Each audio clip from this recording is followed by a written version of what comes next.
कमली अपने साल भर के बच्चे को लेकर घर के बाहर कदम रखी ही थी कि उसकी सास ने आवाज लगाते हुए कहा, सुन रे कमली, काम से लौटते वक्त पंडिताइन की दुकान से आध किलो नमक लेना ना भूलना। कमली कुछ क्षण के लिए ठहरी और हूं कहते हुए अपने रास्ते निकल पड़ी। दो बच्चों की मां कमली ठेकेदारों के यहां रोज भत्ते पर नौकरी करती है।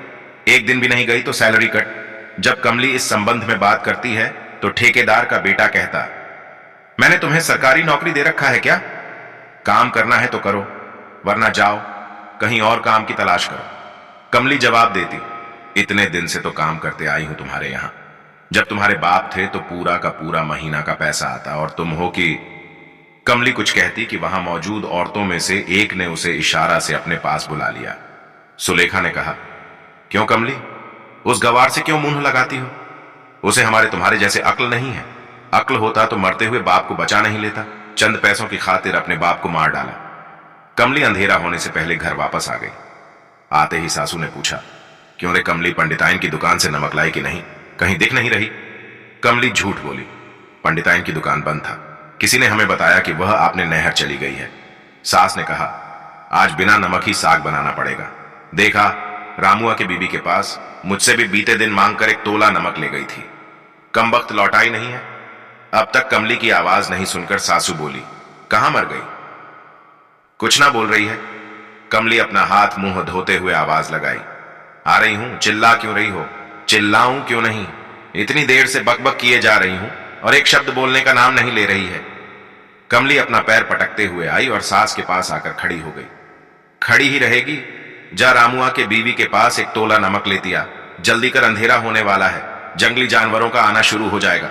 सबके दरवाजे बंद हो जाएंगे। और हां, देखना कल मुन्हा पीकर नशा में कहां पड़ा हुआ है। खोज खबर करती आना। जंगल से कुछ ही दूरी पर एक छोटा बस्ती है जो धीरे धीरे छोटे गांव में विकसित हो गया। पर एक दूसरे की झोपड़ी अभी भी कुछ दूरी पर बना हुआ है।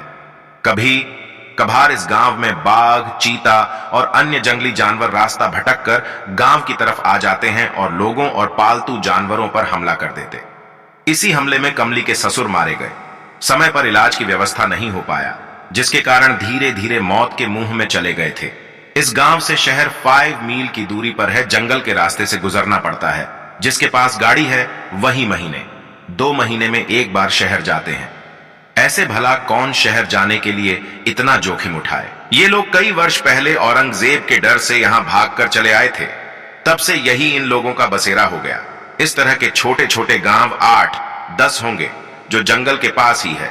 इस गांव की आबादी लोगों के बढ़ने से पहले ही जानवरों के शिकार हो जाते हैं, क्योंकि शहद और मछली की तलाश में अपने गांव से दूर चले जाते हैं। कुछ रास्ता भटक जाते तो कुछ शेरों के शिकार हो जाते हैं। बच भी जाते तो किसी काम के नहीं रहते। कमली एक तोला नमक लेकर अपने पति राम स्वरूप को खोजने निकल पड़ी। जानवरों के आने के खतरे का डर लग रहा था। सभी जगह राम स्वरूप को खोज लिया पर कहीं नहीं दिखाई दिया। कमली ने सोचा, जिंदा रहा तो आएगा, नहीं तो। दरवाजा खोलकर कमली अंदर गई। दोनों बेटे के साथ उसकी सास सो रही थी। सामने खटिया पर सुबह का सूखा रोटी पड़ा हुआ था। उसने सोचा, वहीं खाकर अपनी भूख मिटा लिया होगा। कितने रात इन लोगों ने बिना खाए सो गए थे। उसकी आंख लगी ही थी कि बच्चे की रोने की आवाज सुनकर जगी। अपने 1 साल के बच्चे को तेंदुए दबाकर जा रहा था। इसने घर में रखे भाले से उसके ऊपर वार कर दिया। तेंदुए ने बच्चे को छोड़कर उस पर हमला कर दिया। कमली घायल होकर जमीन पर गिर पड़ी। उन लोगों की आवाज सुनकर आसपास के घरों से आदमी अपने हथियार लेकर दौड़ते हुए आया। तेंदुए डर कर भाग गया, पर कमली खून से लथपथ जमीन पर पड़ी थी। कमली की सांसें कम होते जा रहे थे और अंततः वह अपने बच्चे को छोड़ सदा के लिए अपनी आंखें बंद कर ली। उसका पति राम स्वरूप अब भी नशे में धुत अपनी पत्नी कमली को एक बार देखा और खटिए पर लुढ़क गया।